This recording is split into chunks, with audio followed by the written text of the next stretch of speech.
So this is all kind of experimental.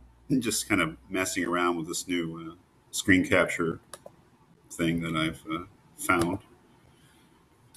But I don't know, why not? I'm just throwing it up there. You don't have to look at it. You can look at it if you want. I thought I'd take a second look. We just did a little informal, very rough, informal reading, analytic reading, I'm calling it, of this editorial, which I picked completely at random in the New York Times.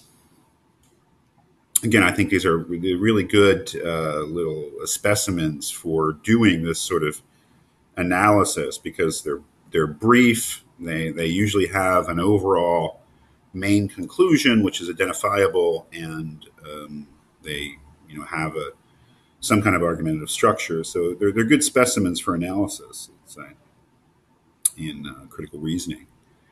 Thought we'd take a second look here. I mean, last time these videos have to be under 10 minutes long, so kind of rushing through it, especially the evaluation part. I mean, I think we got as far in this piece as identifying what the main conclusion is, and it's right here again, that the members of this organization, the U.S. Chamber of Commerce, particularly in the healthcare industry, ought to speak out against what the practices of the Chamber of Commerce are in terms of opposing anti-smoking public health policies in developing countries. I was like, okay, so that is, and there are reasons that are given in the course of the argument, but there are a lot of unstated assumptions. What are those unstated assumptions? First of all, that smoking is bad. And it's bad because it kills people. So that policies that are designed to reduce smoking are good. Now, I can't really argue with that in terms of whether I personally agree with that. I happen to be a smoker. You can probably tell by my voice. Hundreds of thousands of cigarettes have contributed to the production of this gravelly voice that you hear. But even as a smoker, kind of a reluctant smoker, my God, I know that it's killing me and that it's going to kill anybody who does it too much or does it with any regularity. So I would have to say that I do agree that policies designed to reduce smoking are good. All things being equal, they're good. But I don't think that's an absolutely rock solid, self-evident principle. I mean, there is such a thing as freedom for people to make decisions. And it may be that some people think, with some justification, that any kind of government policies designed to influence people's behavior at all amount to a kind of a propaganda and an attempt to control people's lives. And maybe policies designed to reduce smoking are not always good.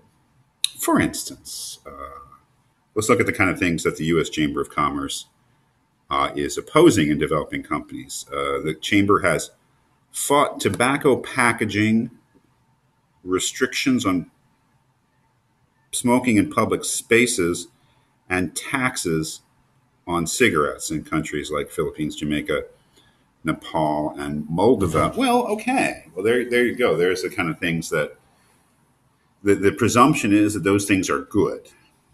I don't know what it's not really. I don't know what they mean by tobacco packaging there. But let's take something on restrictions on smoking in public spaces. Are those necessarily good to restrict smoking in public spaces? Well, you're certainly you're certainly impairing the freedom of smokers. I mean, I know that. I'll tell you that as a smoker, and I didn't grow up in such a world. I've had to adjust to such a world. The fact that I more or less can't smoke in public, although I still smoke on the street, unless I'm in Manhattan. That it's it's real imposition on my quality of life. I would say, a sense of freedom to do what you want in public. Taxes on cigarettes. Are taxes on cigarettes necessarily a good thing? Now, some people would argue, I think, with some justification, that those taxes are really a tax on the poor. That is, if you really jack up the taxes on cigarettes, what you really do is disproportionately tax the poor. So, what I'm saying is, I can't say that I'm against those things, even as a smoker. I mean, I think I ultimately do believe that there should be heavy restrictions on smoking in public spaces because of the dangers of secondhand smoke. I do believe that high taxes on cigarettes do discourage people from buying and smoking cigarettes, and therefore are probably going to reduce the devastating health effects of smoking, which, of course, are things like lung cancer, heart disease, and emphysema, which are horrible things. And if we can reduce those things, that's good. But there is, of course, another side to it, and that's whether the tax is actually fair for those who choose to smoke.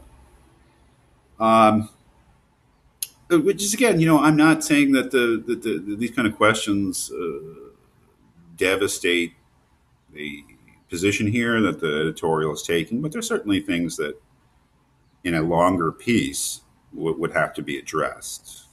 Then there's a overall, I think, more importantly, there's this last rhetorical question, and that seems to be that there is something hypocritical or there's a conflict of interest with healthcare companies being members of the U.S. Chamber of Commerce and keeping quiet as the U.S. Chamber of Commerce opposes public health policies designed to reduce smoking in developing countries, purely for the money, right? Because they want to sell tobacco in the Philippines, let's say. That there's something rankly uh, contradictory in a hospital or a healthcare organization being associated with what amounts to pro-tobacco advocacy, as they say. Is that true? That is, if the healthcare organizations are members of the U.S. Chamber of Commerce and other members are getting the chamber to fight policies on against smoking in developing countries, does that actually obligate the healthcare companies to do something about it? That is the implication here.